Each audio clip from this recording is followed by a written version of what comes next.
So that taught me something, running for the United States Senate. Now, let me put this in perspective. I didn't ask permission from the Republican Party. I had never run before. Georgia has 159 counties, one of the highest number of counties in the country. And in about 150 of those 159 counties, they'd never seen a black person other than on TV. Y'all supposed to laugh at that.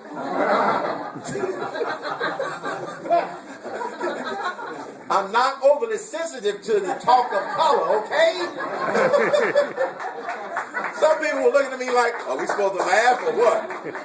That was a joke. But it is true. I was just stunned that Georgia was like that. Yes. Georgia, now, I grew up in Atlanta. And so I knew that in a lot of the remote, the further out you get from Atlanta, the less in the 20th century they get. And so as a result, I had an uphill battle in terms of going into all white counties and saying, I wanted to be your next United States Senator. And I'd go into some of these county meetings with Republicans sitting there. They had never seen a black Republican before. You're absolutely right. Get this, when I would go into the meeting, and I drew a good crowd because they had not seen a black Republican before. And they'd all be sitting there with their arms folded. You know the body language. Is this guy for real? Yeah, You know the body language. Because it's like, who's this Herman Cain guy? They had never had a black run statewide in any statewide office before in its history as a Republican. But I wasn't going to run as a Democrat. That was out of the question. Out of the question. I believed what I believed, and the Republican Party was more in line with my beliefs. But by the time I got through talking about why I was running and what my beliefs were, the arms were unfolded. They were leaning forward. And they had smiles on their face. It's not about color. It's about character and content. That's right. Absolutely. And that's what we are missing today. The character and content.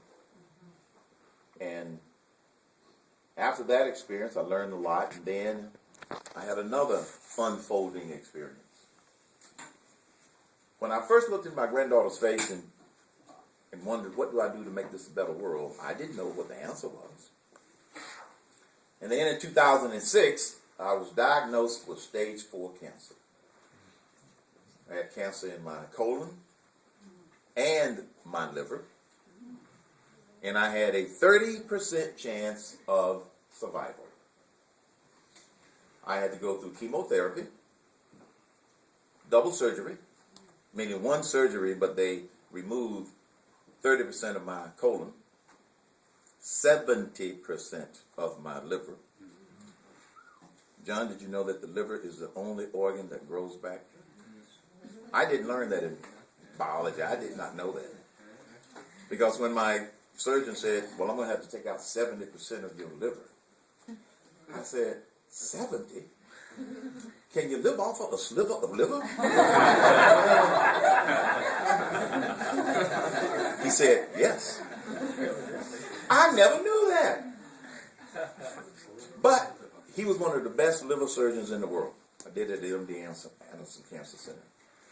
So as a result of going through that, so then after the surgery, I had to go through chemotherapy again, and I told them to put me on the most aggressive chemotherapy regimen that they could.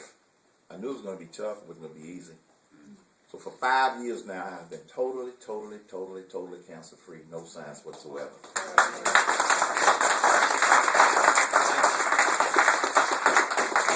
But that was God saying, not yet. Can you all tell that I'm a faith-driven man? Maybe you kind of got that idea. God said, not yet. And I said, not yet for what? And And then things started to evolve from the radio show, and a few other things started to happen in my life. And I think it was the radio show that helped me to become aware of how deep the problems we have in this country go. And that's when I said that I could not sit back with the blessings that I had been blessed with and not do everything that I could. We all can do something, and we all don't have to try to do the same thing. We all must do something. Liz is nice enough to help introduce me to the community. Some of you volunteer. Where's Nancy? Nancy was at home, had never been involved before, woke up one day when Obama got elected, saw what was going on, said she had to do something. That's what's happening all over this country. I used to take my radio show on the road on what I call the Take Back Our Government tour. I do live radio shows around Atlanta. Take Back Our Government tour. And people would show up. We'd get 800, 1,000, sometimes 1,500 people would come for a live Herman Cain show. And I would ask the question, how many of you all have never been involved in any sort of political event in your life? 50% of the people would raise their hands. People are paying attention. And they want to correct the error that we made. Oh, you're going to see this on TV. Okay? I just don't know when. I might wear it on Cavuto, all right? You're going to see this again. I love this. And so the experience with cancer, the birth of my granddaughter, the experience with politics, the radio show, and then doing a lot of praying, said that I needed to put my toe in the water because of some of the things that I have been blessed with. And Greta Van Susteren asked me Monday night when she had the 5 presidential potentials on her show after that forum an hour. She said, most of you aren't that far apart ideologically. All of you want less government, limited government, observe the Constitution. I said, yeah. She said, so what should people look for to distinguish which one they want to support? And I said, that's easy.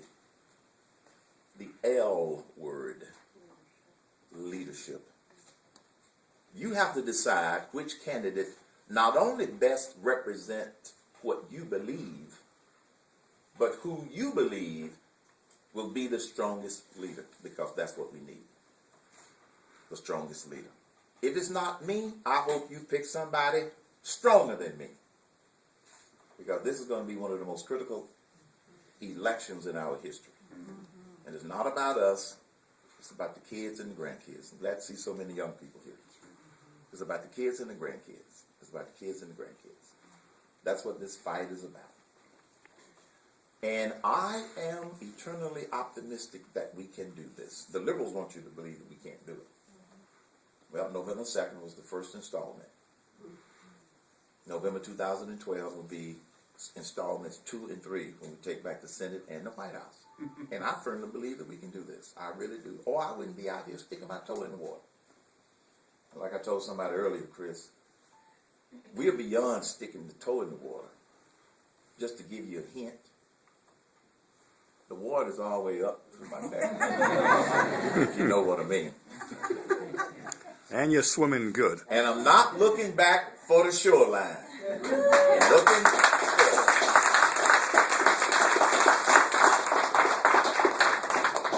So we have a lot of issues, as you know, in this country, and I talk about them in that little book of Common Sense Solutions. It's written where, I know this is going to shock you, people can understand it. So share it with your friends, share it with your neighbors, and at this point I'll take any questions you might have. When's the whole book coming out? No president runs without hitting on my scale of a bookometer. Well, since you asked, I am working on a whole full book, which probably will be out. We're shooting for the fall of this year. Okay. Maybe going into the... Publishers say, don't publish a book going into the holiday season. Well, they always tell me what not to do. And I don't always go with the traditional wisdom, but we are working on one. Super. Yes? Would you break ranks with the Republican Party in terms of regulating certain financial markets that have engaged in fraud to the point where they sunk the global economy and hurt lots of people? Would you ranks with the Republican Party in terms of regulating the financial markets? Yes. The most recent financial regulatory reform legislation, I think, is flawed. It doesn't focus in on what the real problems are, and it doesn't include Fannie Mae and Freddie Mac under its oversight provision. That makes no sense. So yes, example, derivatives need to be regulated. That's what got us in trouble. That's the big, they could have just written one, they could have just addressed derivatives. Derivatives, using the housing scenario, if somebody buys a mortgage and you have a mortgage with a bank, then that bank can collect mortgages with a group of its mortgagees, bundle them, that's called a derivative, and then sell that package of mortgages to another bank for a price. Derivatives means that you take an original loan transaction or an original asset and you bundle it with some others and you sell it for a premium. So Fannie Mae and Freddie Mac have bought up a lot of bundled mortgages from companies that were worthless, which led to their meltdown. So I do, yes, I would break ranks with the Republican Party in that regard. Yes, Julie. How do you strategize and how do you see yourself going forward, kind of dealing with the monolith of, for lack of a better word, African American liberalism, and the fact that they would, really don't want to see you out there? The good news is that's already started to change, but the mainstream media is not going to tell you that. Yeah. I found out from my radio show, I would often have blacks calling me and saying, you're making sense. I'm starting to change some of my views. Right. And it's going to take education. It's going to take information. There are a number of black Americans out there that are spreading the word. And so it's going to be a slow process, but I happen to believe, who was it? It was, I heard this statistic the other day. It was, might have been John Kasich or one of the governors in one of the Rust Belt states recently ran and got 25% of the black vote. 25%. You're not going to hear about that on ABC, CBS, and NBC. But I have been estimating that in 2012 that it is possible for me to get at least a third of the black vote. So that was the first time that I had heard that quantified. So the point is, but you don't hear about it because many of them won't even admit in an exit poll that they voted for the Republican because of intimidation.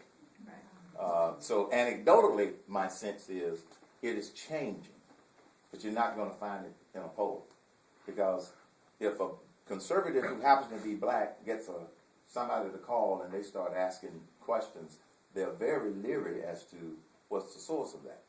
Because if they got their phone number, some people aren't as crazy as I am who puts my beliefs out there in the public square.